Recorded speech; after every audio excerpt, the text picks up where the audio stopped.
The Flash, number 15, written by Francis Manapul and Brian Buccellato, art by Francis Manapul and Marcus Toe. Last issue, we left off with Grodd about to kill Flash, but then a time-traveling gorilla named Solivar jumped in the way. Yep, so this issue picks up right in that same spot.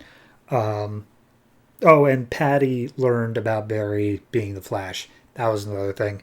So Grodd's like, I've killed them both. I've managed to do it.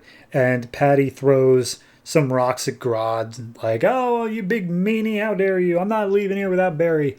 And Grodd turns to see who's throwing rocks at him, but then he starts getting weakened because he's losing his Speed Force energy, and he needs to go get some more. So at that point, Turbine, who's also there, is like, oh, your rock throwing seems to be doing something. I'll speed it up a little bit. So he uses his Turbine abilities to throw even more rocks at Grodd until he retreats.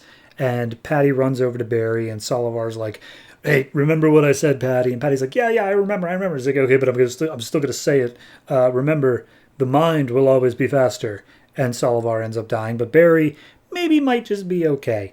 So then we see military outside of Central City, and remember that the white gorilla is putting up this mental image that the city is doused in radioactive materials, so nobody else is coming in.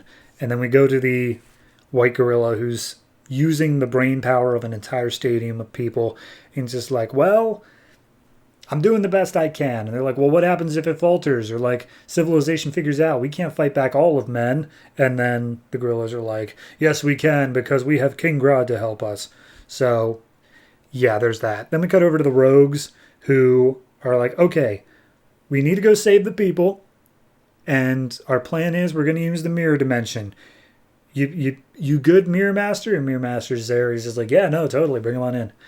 So then we see Grodd making his way down to Dr. Elias's lab, where he's already seemingly bitten open a bunch of the vials of Speed Force energy, and he's got the last one there, and he's like, oh, I need it, and I have to kill the Flash in order to make it a permanent change. Then somewhere else in the fight, we have Iris's brother, I think it's Daniel, he's running, and he's like, oh, Iris, as he's attacked by a gorilla. Literally amounts to nothing. And then we get, I guess, the biggest part of the issue, which is outside of the gorilla perimeter of Central City,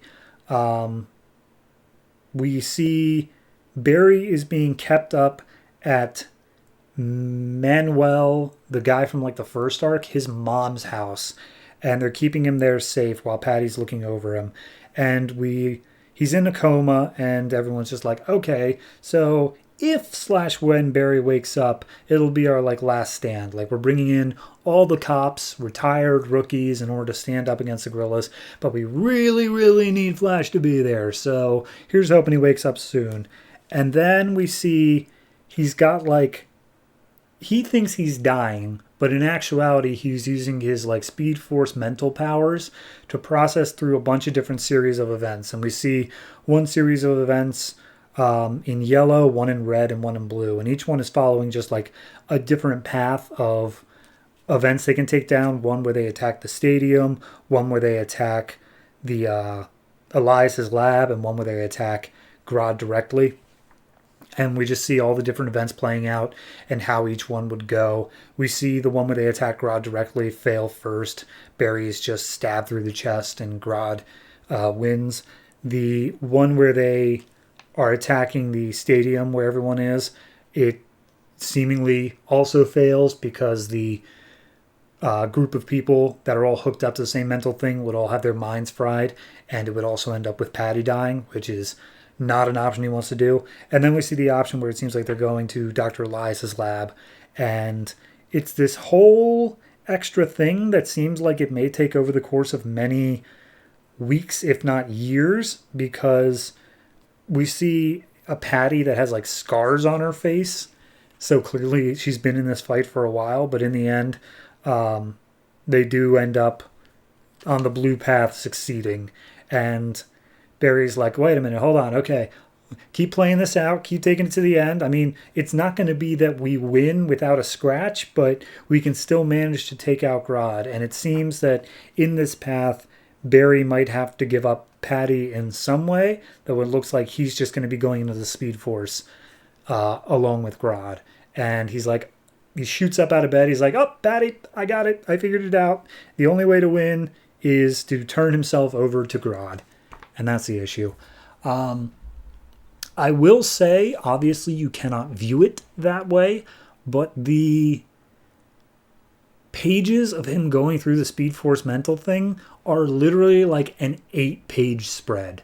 Like just one after another, they all fold into each other of this, just this branching timeline path of following the different events. So it's beautiful looking, it's fantastic, but it really is just kind of the only point of the issue, because pretty much everything else here is just like just marking time. Like every single plot got exactly 1 page, save for this big thing where it's a whole bunch of like triple page spreads. So in that regard, it kind of feels like a skippable issue, but I do think that artistry wise and the story they're telling, it is a necessary one, in that this is probably the turning point in, I mean, Patty knows that Flash is Barry and Barry is Flash. They walked through this whole plan of now Barry's on the offensive. He's going to be doing something in order to fight back against Grodd. It seems like this is the major turning point, but it does feel that not a lot gets accomplished in this issue. So overall, I'm going to say 7. It's good. It's just as good as Flash really has been. It's perfectly fine issue. I'd say the only critique I really have is I know we're setting up Daniel West for future things, but it does feel completely superfluous at this point because they have not managed to fold him into anything that matters. So that would be the only thing I would just straight up cut. But everything else here is doing fine. And I'm looking forward to seeing how the Rogues manage to finally tie into the whole thing. So yeah, 7.